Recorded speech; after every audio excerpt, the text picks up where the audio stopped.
Muchas gracias, Víctor. Joy, Marta, un placer estar con ustedes. Un gusto estar aquí, gracias a los organizadores, incluyendo mi propia casa, y el privilegio de estar en este lugar tan espectacular. Se ven ustedes mejor, perdónenme el atrevimiento, flanqueados por estas paredes y este fondo. Supongo que no así se ve un servidor acompañado de estos amigos, pero bueno, quiero comentar con ustedes algunas cosas. Nada más para que se den cuenta del horizonte de resoluciones del que hablamos. La actual integración del Tribunal Electoral del Poder Judicial de la Federación ha resuelto 135,634 asuntos en estos 9 años. Tan solo en el 2015, solo la Sala Superior ha resuelto 4,882 asuntos. Entre todas las salas sumamos 22,409 asuntos. Más de la mitad de los asuntos resueltos provienen de conflictos internos de los partidos políticos. Entre ellos, muchos tienen que ver con la cuestión de género. ¿Es esto normal? Sí, en un país de machos, en el cual no existía una normativa atinente a potenciar las oportunidades que no han tenido las mujeres en nuestra historia. ¿De quién es culpa? Hombre, de nuestro desarrollo histórico. Tampoco no se trata aquí de ver culpables.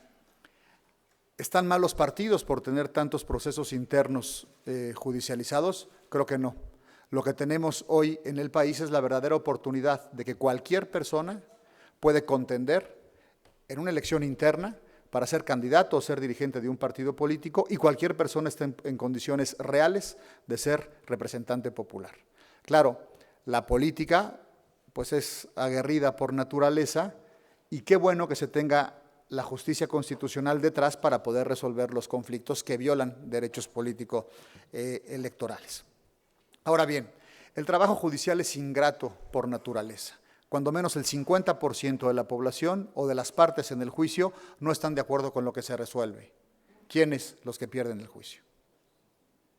Cuando se trata de causas sensibles, por ejemplo, la paridad de género, es fácil descalificar con cuestiones subjetivas y decir, usted está en contra de las mujeres, ustedes están acabando con la oportunidad. Es decir, no, nosotros aplicamos reglas, potenciamos derechos con base en principios constitucionales. El debido proceso nos impide ir más allá de determinadas cuestiones. Y no siempre podemos aplicar los mismos principios porque hay que resolver caso por caso, y cada uno de los casos tiene una normativa específica. Tuve el gusto de ser ponente en la sentencia del Estado de Coahuila, en el cual se alcanzó la paridad completa en el Congreso local. Y me dicen después, oiga, ¿y por qué no votó usted igual en el caso de Yucatán? Ah, mire, es que en el caso de Coahuila hay una norma que establece que la autoridad local puede tender y puede hacer las acciones concretas para alcanzar la paridad.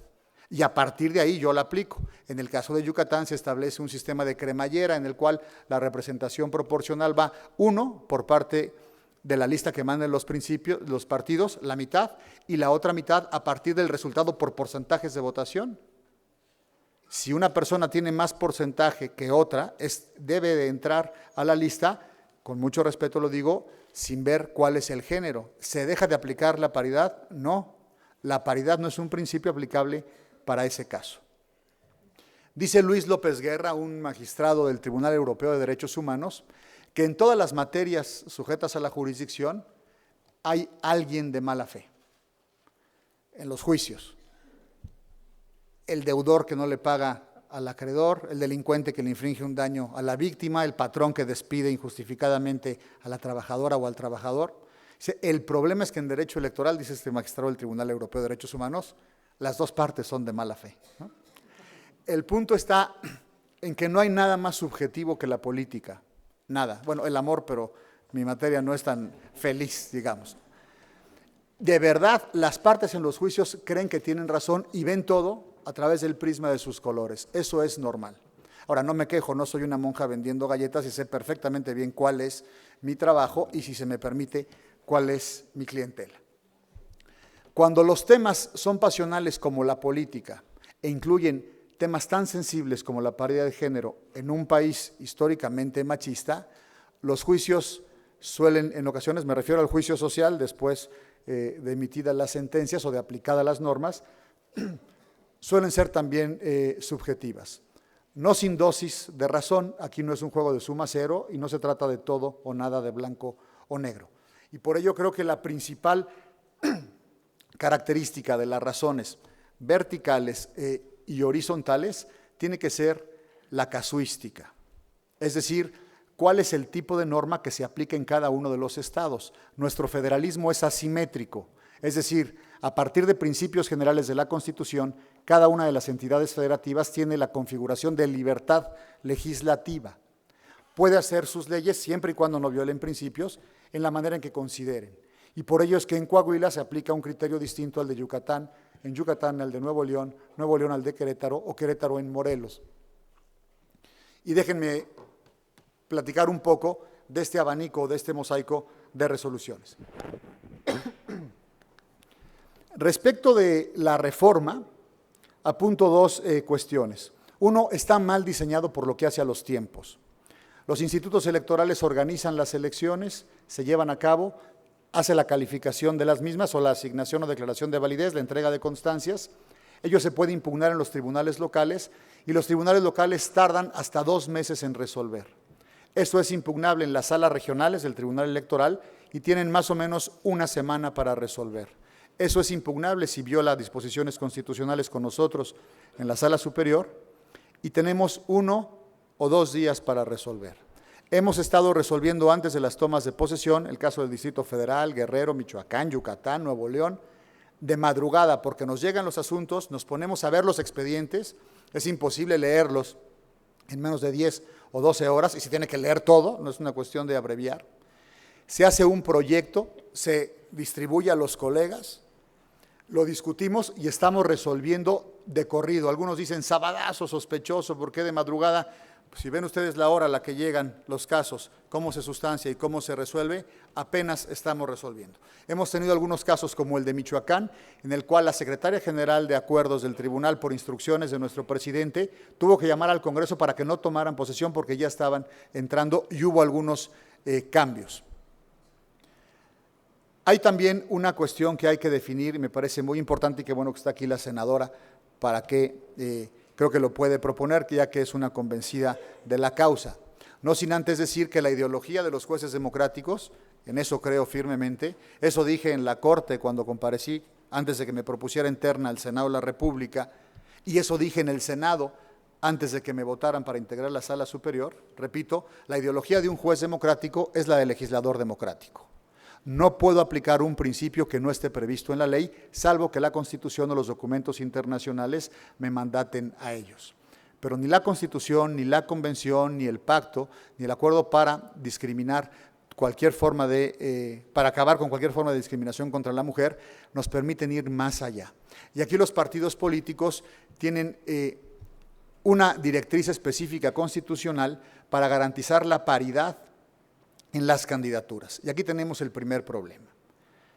Es verdad que tienen que ir diferenciándose los distritos más competitivos o no, pero ¿cómo conciliar esto con el principio democrático de los propios partidos políticos?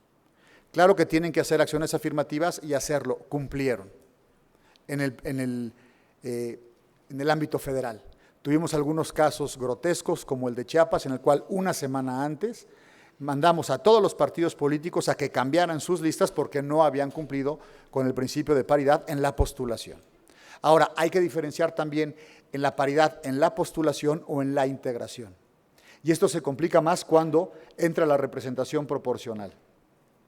Los partidos tienen que poner la mitad de candidatas mujeres y la mitad de candidatos varones. Si en la votación resulta que entran más hombres que mujeres o más mujeres que hombres, ¿qué hacemos? Un problema.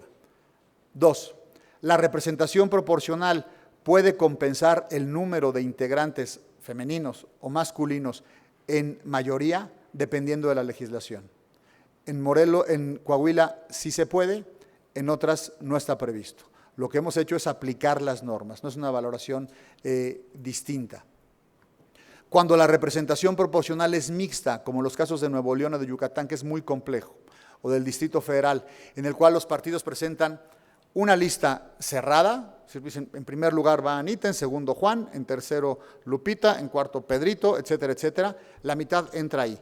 pero la otra mitad se conforma en algunos lugares, como Yucatán o Nuevo León, por el porcentaje de votación de los distintos candidatos dependiendo del partido al que toque. Y aquí no hay manera de garantizar la alternancia.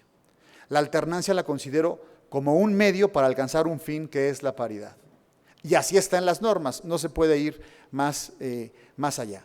En otros sistemas, como en el del Estado de México, también es mixto, hay una parte de la lista que es cerrada y otras es por el número de votos en bruto, no por porcentajes. Y aquí nos llegan impugnaciones en dos sentidos. Unos que dicen no están entrando el mismo número de mujeres y otra que dice no es justo que sea por mayor número de votos porque no se respeta el porcentaje o la propia competitividad. Y municipios como Naucalpan o Ecatepec siempre van a entrar antes que Ixtlahuaca o algunos otros más pequeños. La otra cara de la moneda es decir, bueno, efectivamente están privilegiando que aquellas personas que entren con este sistema tendrán un mayor número de representados. ¿Cuál es el principal punto que se tiene que ver? Me parece que el voto. En una democracia, amén de respetar todos los derechos y de potenciar todos los principios, el derecho más importante y el principio más importante es el democrático. Claro que se tienen que tomar acciones afirmativas y las comparto, es decir, a partir del status quo tomar medidas para compensar y permitir un mayor número de acceso a personas que estén en condiciones o en grupos que estén en condiciones de vulnerabilidad o que no estén en condiciones de igualdad para entrar. Si ustedes me preguntan cuál sería un primer diagnóstico respecto de la elección y de la reforma por lo que hace a paridad vertical y horizontal, creo que hubo un avance espléndido. ¿Es suficiente? Desde luego que no. Tenemos que seguir avanzando, pero es el año con mayor integración o con el mayor número de mujeres en las integraciones, tanto en la Cámara Federal como en las locales, con alguna excepción. En la Cámara de Diputados quedaron con 287 hombres, 57%, y 211 mujeres, 42%. Hemos venido cambiando las normas a golpe de jurisprudencia y de acciones de grupos muy importantes de personas en esta causa. Y si ustedes me permiten un secreto que espero que no salga de estas cuatro paredes, ¿no? Debo decir que los únicos alegatos que hemos tenido en la Sala Superior con todos los presidentes de los partidos políticos juntos, con todos, era para no aplicar la llamada cuota o la paridad, cuando estaban en 60-40. Dijimos, bueno, pero es que no se puede legislar así. Es decir, hágase la voluntad en los bueyes de mi compadre, no se puede legislar así. Porque había una trampilla en el entonces COFIPE, estoy hablando de años anteriores. Había una trampa en la que decía que se tenía que postular, era un sistema de cuotas, no de paridad, 60-40, salvo que por excepción del principio democrático se obtuviera otro resultado y siempre había el principio democrático. Y lo que hicimos fue una interpretación de decir 60-40 significa 60-40. De ahí se va a la paridad y ha habido problemas con las interpretaciones de representación proporcional. Traigo un documento, espero que se haga una memoria del tema, si no con mucho gusto la pongo en la red, en mi Twitter, Salvador O. Nava, la cuelgo saliendo de aquí, en donde vienen los distintos tipos de sistemas de asignación de representación proporcional, que es muy complicado. Creo que el tema aquí está en especificar por parte del legislador constitucional, poder revisor de la Constitución, qué tipo de obligación normativa queremos para alcanzar la paridad o no. El principio de paridad puede ser o puede pesar más en una ponderación que el principio democrático, conforme está la Constitución General de la República y la mayoría de las legislaciones, no. Así están las normas, no estoy haciendo ninguna valoración. Que se lucha para que sea mayor está muy bien, y creo que sí hay una deuda histórica con las mujeres. Pero eso tiene que establecerse en la Constitución General de la República para que con una aplicación directa se potencien esos principios. Ahora bien, creo que estamos avanzando. No creo que ningún estado de los que tiene elecciones el próximo año se aviente la puntada que hicieron en Chiapas. No creo que lo hagan de verdad, porque además mandamos a sancionar a los consejeros del Instituto Electoral local. Creo que estamos avanzando, que lo podemos seguir mejorando y que tenemos que hacer conciencia de tres cuestiones.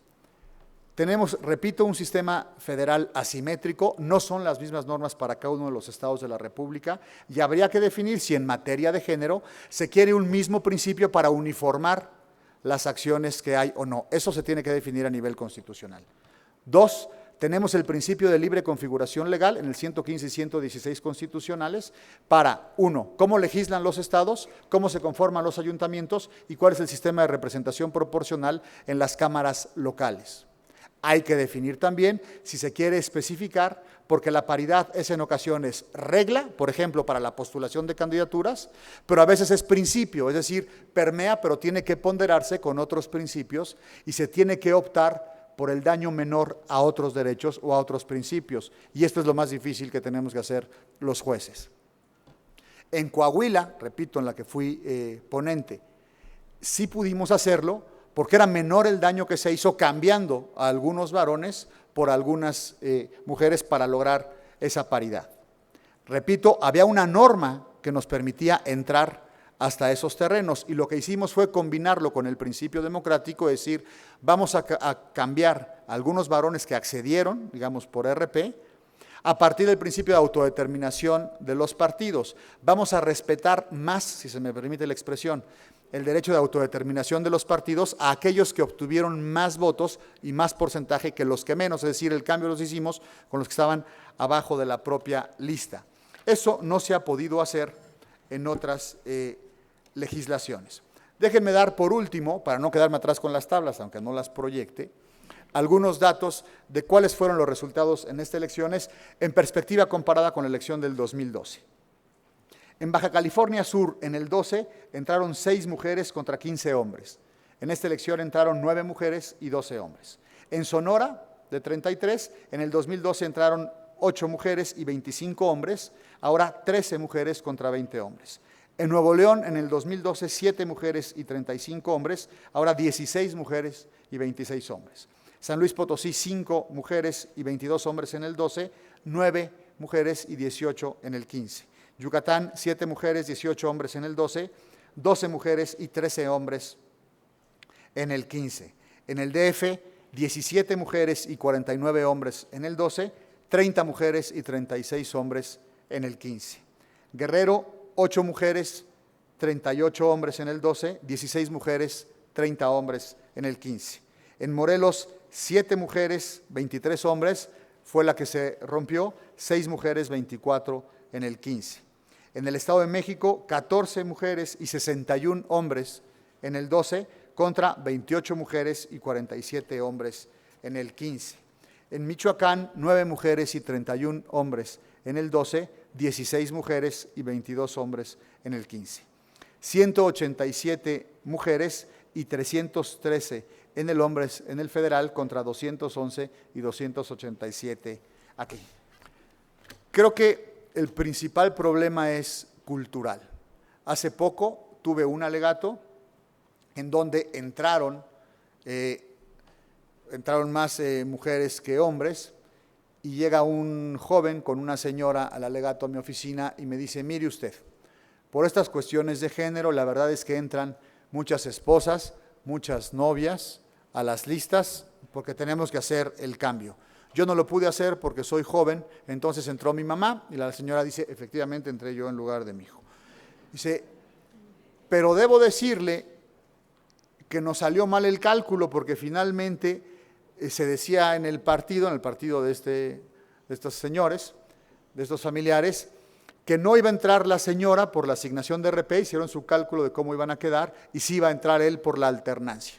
Dice, nada más que nos salió mal el cálculo o no fueron así las cosas. Y me dice la señora, la verdad que yo no le sé a estas cosas, tengo un mes pues viendo desde que gané, pero no sé qué voy a hacer, y mi hijo tiene muchísimo tiempo haciéndolo. Yo les pido, era lo que pedían, que nos cambien, ¿no? Pero ni siquiera eran parte de la misma fórmula, ¿no? Porque afortunadamente, para evitar las Juanitas, ¿no? Que tenemos una sentencia anti-Juanitas, pues las fórmulas tienen que integrarse por candidatos del mismo género, titular y suplente. Dije, pues mire usted, me hace sentido lo que me dice, hablando de sentido común, pero hay principios que uno no puede saltarse y normas específicas que uno no puede ahorrarse, como el principio de legalidad y constitucionalidad. Trabajemos más en la educación, trabajemos más en la cultura y sigamos yendo a todos los juicios para lograr una más efectiva paridad. Muchas gracias.